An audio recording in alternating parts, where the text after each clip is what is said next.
Bonjour à toutes, bonjour à tous, bienvenue sur ce nouvel atelier de DevApps, le podcast des développeurs consacré à la technologie .NET. Dans ce second atelier consacré à AngularCli, nous allons voir comment ce logiciel nous aide à développer notre application au jour le jour. Jusqu'à présent, on a vu uniquement deux commandes de AngularCli qui étaient ngnew pour générer le squelette de notre application et ngserve pour pouvoir lancer un serveur HTTP et regarder ce que donne le code de notre application. Il existe également à l'intérieur de AngularCli un moteur de génération automatique de code qui fonctionne à partir de squelettes, c'est-à-dire de templates. Vous retrouverez le terme en anglais de schematics. Utilisons donc ce générateur automatique de code pour générer notre premier composant. Donc nous allons utiliser pour ça la commande generate, ngGenerate. On va lui dire de générer quoi? De lui générer un component. Et ensuite on donne le nom du component que l'on veut générer. Je vais rajouter l'option skip test pour ne pas générer des fichiers de test unitaire parce que ça ne nous concerne pas aujourd'hui. Voyons le code qui va être généré par AngularCli. Vous voyez qu'il nous a rajouté un dossier taglist à l'intérieur duquel nous avons les différents fichiers qui correspondent à notre component, donc la classe component, le fichier template HTML correspondant et le fichier SCSS. Vous voyez qu'il nous a mis tout ça à l'intérieur d'un répertoire qui s'appelle tag-list. Alors pourquoi tag-list? Puisque j'ai mis un L majuscule et donc pour être conforme aux règles de syntaxe, il nous a transformé le L majuscule en -L. Mais vous voyez que si je vais à l'intérieur des modifications dans Git, vous voyez qu'il nous a bien les nouveaux fichiers qui ont été ajoutés, mais qu'il a également modifié le fichier app.module.ts. Donc AngularCli ne fait pas uniquement que de la génération de fichiers, il fait également de la modification intelligente du code existant.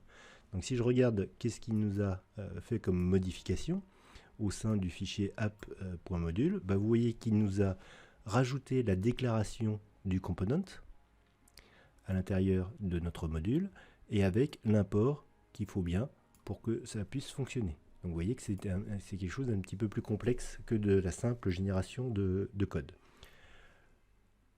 Voilà concernant ce premier item. Donc on va rajouter un second item, un second composant. Donc je vais retourner à l'intérieur de ma console et cette fois-ci, je vais vouloir rajouter un composant qui va afficher juste un seul item. Donc cette fois-ci, je vais faire un ngGenerate component. Alors là, je suis un peu plus feignant. Donc au lieu de mettre generate en entier, je mets G. Au lieu de mettre component, je mets juste C.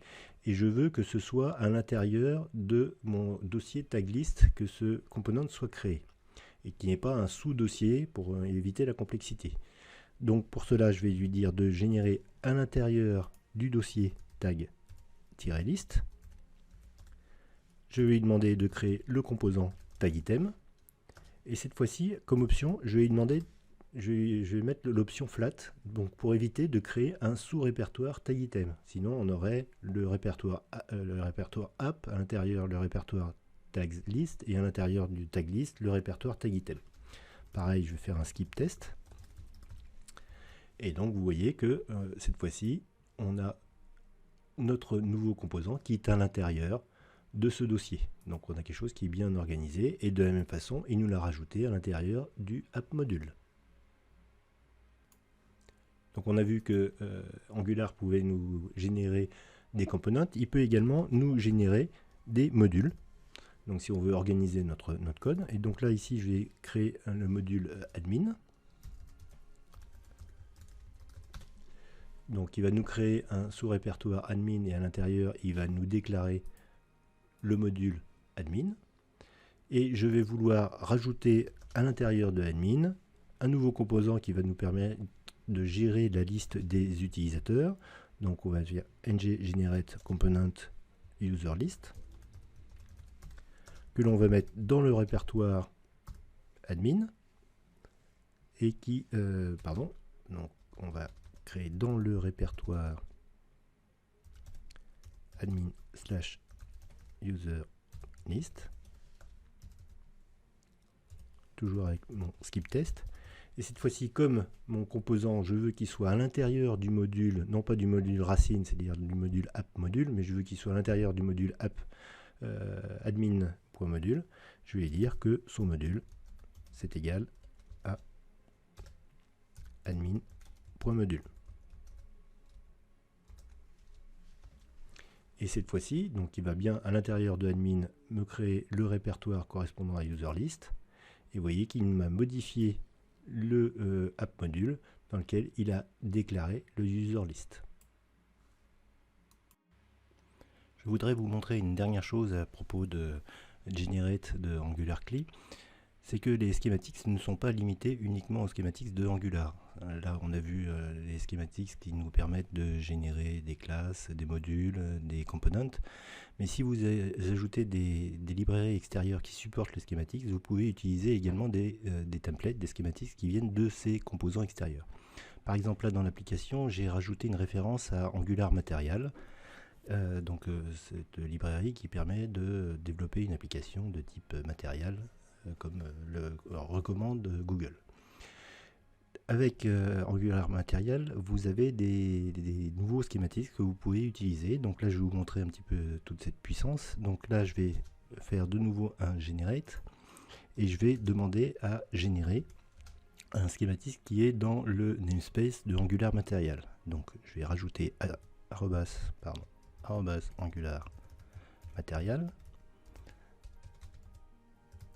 Et à l'intérieur de ce namespace, je vais dire que je veux utiliser le schematics nav.